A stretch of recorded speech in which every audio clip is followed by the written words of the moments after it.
અને તેથી આ ભારતનો સંત મૂળદાસ એમ કહેતો હોય કે બેટા તું તારું બાળક જો બચી જતા હોય તો અમરેલીની બજારમાં જઈને કાલ કહી દેજે કે મારા પેટમાં બાળક છે એનો બાપ મૂળદાસ છે કહી દેજે જાય કે ઈ હવારે ખબર પડી ઈ ગધાડું બોલાવી માથે મુંડન કરાવી જોડાનો હાર પહેરાવીને મૂળદાસને ગધાડા ઉપર બેહારીને બાપુ ફૂલેકું કાઢ્યું હો અમરેલીમાં પણ તોય બાપુ એ અમરેલીનો ઈ સંત બાપુ એની સાથી ફાટતી હતી હોય કે ઓલી દીકરીને એનું બાળક તો બચી ગયા ને આવડા ભલન રાજી થતા ઈ બાપુ હવારે ખબર પડી કે આ તો બાપુ બાપુ કરતા તો ઓલા મૂળદાસ ને બાપુ કહેતા હતા એને તો આવું પાપ કર્યું આને કાંઠો મારો એ ઠેબી નદીના હામા કાંઠે બાપુ ઝૂંપડું વાળીને રામ મૂળદાસ બાપુ રહેવા જાય એને વિચાર થયો કે હવે આ જગત મારું માને નહીં મને કોઈ સમજી ન કે જામનગર દરબાર અમારા સ્ટેટ એને કંઠી બંધાવેલી એને મૂળદાસભાઈ અને એમ થયું કે ગમે એમ તો દરબાર છે રાજા છે એ મારી વાતને સમજી શકે એ અમરેલીથી બાપુ ત્યાં જાય પણ એના જ્યાં પેલા બાપુ આ વાત જામનગર દરબારને ખબર પડી ને એટલે એને વગર વિચારે કંઠી તોડી નાખી હવે અમરેલીથી જામનગર ગયા દરબારગઢમાં જઈને કીધું કે મારે બાપુને મળવું છે બા સાહેબે કીધું કે બાપુ ઘરે નથી ક્યાંય ગયા એ કે મોટા મંદિરે બધા સંતો આવ્યા છે મોટા મોટા મહાપુરુષો આવ્યા છે અહીંયા કંઠી બંધાવા ગયા એ કંઠી બંધાવા ગયા ને બાપુ આપ ફાટ્યો હો માથે કરે તારી ભલી થાય તારી આને મારી કંઠી તોડી નાખી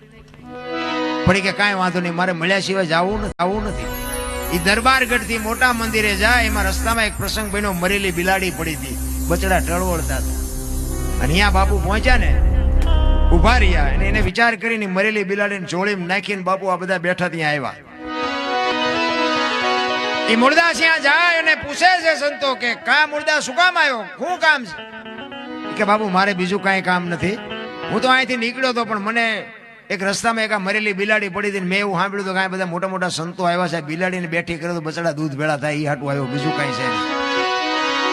છે એમ કહીને બિલાડી બાપુ જોડીમાંથી બહાર કાઢીને મૂકી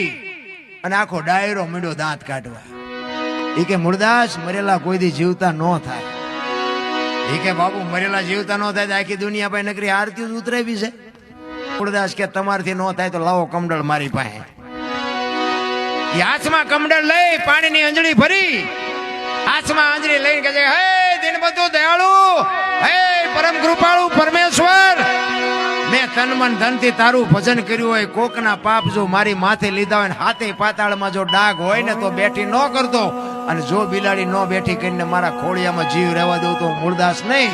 એમ કહીને અંજળી સાટી અને બિલાડી મંડી હાલવા ડાયરેક્ટ દશા શું થઈ છે This ritual જામનગર દરબાર હિમાત બેઠા છે અને ઈ સકરી ખાઈ ગયો મેં કંઠી તોડીને ભૂલ કરી